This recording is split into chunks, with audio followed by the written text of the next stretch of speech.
Looking to buy your first house? Don't make these mistakes. This can save you tens of thousands of dollars. I've bought and sold hundreds and hundreds of properties, and I've seen a lot of the things that a lot of people don't see behind the scenes. But the thing is, those things behind the scenes are usually what end up costing you the most money. And I'm shooting this video in April of 2021 where the market is hotter than ever. But if you stick around and watch this entire video, at the end, if you're looking for a house currently, I'm gonna show you some ways that you can get your offer accepted. This is Austin Rutherford, where we talk business, finance, and real estate. Before we get started, make sure you hit that like button below. Let's do it for the YouTube algorithm. I'd greatly appreciate that. Hit the subscribe button so you get all this content going forward, and drop a comment as we're going through this. So you're looking to buy your first house. First things first, you gotta talk to a mortgage lender, because you gotta talk to them to see what you can even qualify to buy. And what do I mean by that? Just because you want to buy a house and you think that you can afford it, unless you're buying with cash, which a lot of people can't, you actually have to get qualified from a mortgage company for them to actually lend you the money. So you need to talk to them so they can qualify you and tell you, hey, you can afford a $100,000 house or a $300,000 house or a $500,000 house, because that's going to determine what type of property you look for based on your budget. And then once you get qualified, you then start talking with the real estate agent. Now, there's lots of different ways of financing properties. You can do an FHA loan, you can do a conventional loan, you can do a VA loan, you can do a lot of different things out there. And I don't have the time in this video to go over it,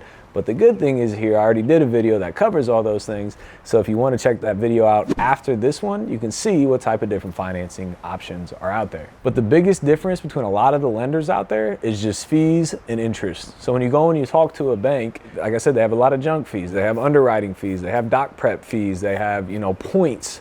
They have, just fees galore. So the thing is, when you shop around, you want to look at what the fees are for different lenders. One lender may charge $1,000, another lender may charge $3,000 or $5,000. So you want to make sure that you're getting the best terms. That doesn't mean the cheapest. One may cost $1,000, one may cost $1,500, but on this option over here, you're getting better service. So it's not the cheapest, it's just being conscious that there are different amounts of money that you can pay to different people. The next thing is the interest rate. Sometimes it'll fluctuate depending on the lender that you're at, what sort of interest rate you have. If you have a 4% or a 4.2% or a 3.8%. So you can also look around and see what the best interest rates are. Now, the last thing is, some lenders will call you and tell you that you don't qualify. Don't take that word as gold. Talk to other lenders. Now, if 3 or 4 lenders tell you you don't qualify, then you may have to work on your credit, or you may have to increase or decrease your debt to income ratio. But if one tells you, don't stop there. Go out there and talk to more people. I had a friend call me yesterday. He said that a lender told me that they can only lend 60% loan to value, meaning I need a 40% down payment. I was like, no, that is inaccurate. You only need a 20 or 25% down payment. And he ended up calling the lender that I recommended, and he got approved to purchase the property with only a 25% down payment instead of a 40% down payment, which in this case was a $15,000 difference. So don't take one lender's word as gold, shop them around. The next thing you need to do is you need to decide where you want to live based on the pre-approval and the amount of house dollar-wise that you can afford. So talk with your real estate agent, learn about different neighborhoods. Some places have HOA fees. If you want a condo association, you got to pay a fee to the condo association. Some neighborhoods, higher end neighborhoods, have fees that you got to pay to the neighborhood to keep the neighborhood looking good. Different cities have different tax rates, property tax rates. So depending on how much you can afford, maybe you live in a different city.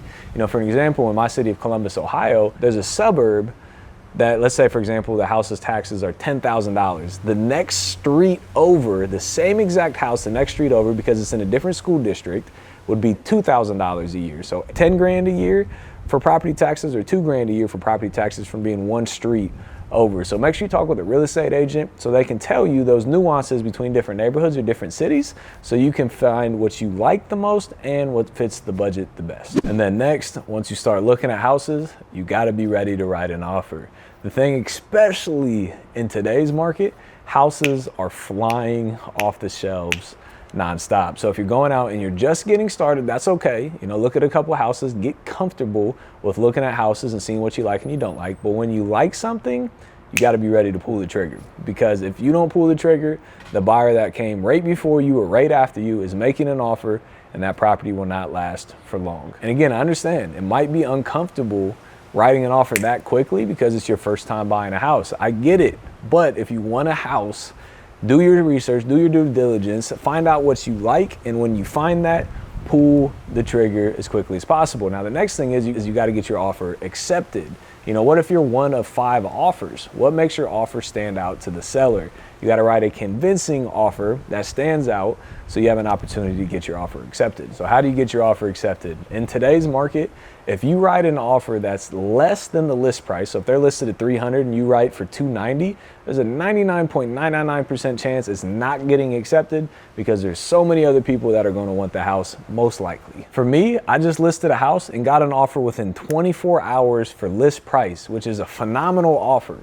And I was upset because I didn't get an over list price offer. That's how crazy of a market we're in right now. You have to go normally at least the list price, if not over and above the list price. It's just the market that we're in. So let me give you a rundown on some secrets that can get your offer accepted in today's market. Number 1, if you like the house, write an offer. And if you don't like it, that's okay, move on to the next deal.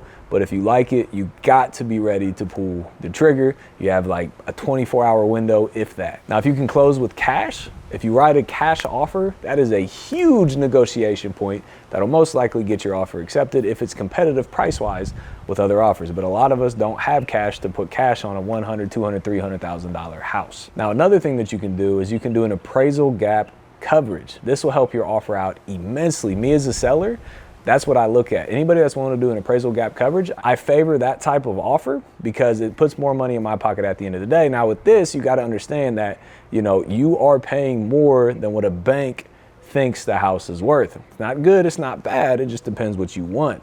If you're willing to cover $1,000 or $5,000 or $10,000 or $20,000 of appraisal gap, meaning if the house is listed at 300, you offer 315 and you're willing to cover a $15,000 appraisal gap, they go out, they get the property appraised. Let's say it appraises at 300 grand and you're using a 5% down loan payment. So on 300 grand, 5% down is $15,000.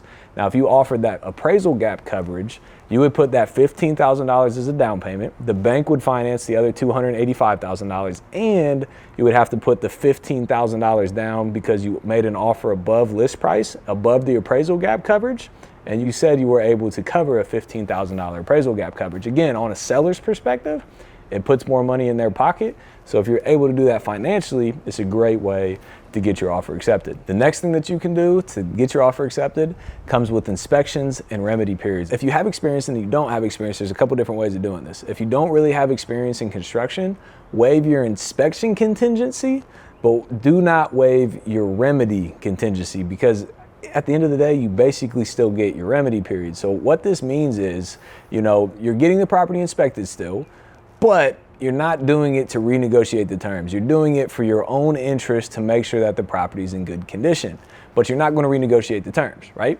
But what happens is you get that inspection report and let's say it has a mold problem and you're not comfortable buying the house with the mold problem, your agent calls the seller and says, hey, you know, unfortunately, we can't do this deal. You know, we got the inspection report back and it's going to cost my buyers $5,000 to fix this mold problem that we found in the attic. You know, we can't move forward. What's going to happen is the seller's going to be like, oh, well, you know, we've already spent 3 weeks negotiating and working with you and getting the property inspected. You know, what if we get the mold fixed? Will you still buy the house? Yeah, I'll still buy the house then. So you still get your remedy period kind of without even getting your remedy period. It's a cool little trick there. Now, if you understand construction, you can possibly even waive your inspection contingency and your remedy contingency because you already know what's wrong with the house. Me as a seller, I love those offers because once we agree to a price, the deal's done. There's no renegotiation. There's no backing out of the contract because you already understand you're taking the property in its as-is condition with no inspection and no remedy. To put this into perspective for you one more time, I just sold a house where the buyers came in and they said, I'm not going to do a remedy. I'm going to get the property inspected, but I'm not going to give you a remedy request. They got the property inspected. They called me. They said, hey, you know, unfortunately, we can't buy the house because of this, and this that's wrong with the house.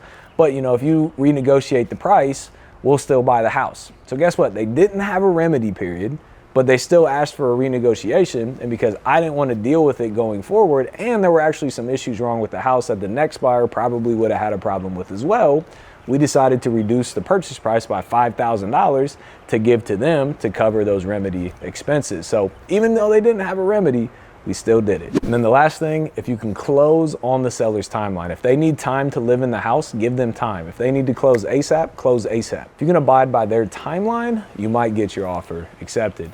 Now, one last huge hack here that I'm gonna tell you, write a letter to the seller. When you send in your offer, write a convincing letter of why you want the house. Tell them your story. Hey, I'm a young man or a young lady that wants to buy my first house. I'm excited to raise my family in your house.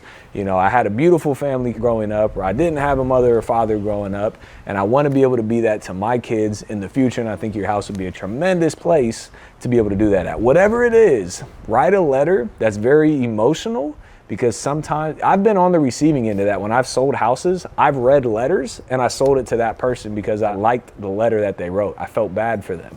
So if you can write a letter and you can get that into the hands of the seller, you may have a leg up on everybody else. Now, when you're looking at houses, you got to understand some of the bigger ticket items so you understand if a deal is good or not. Some of the bigger ticket items are like the roof. If it's 25, 30 years old, it's going to need replaced soon.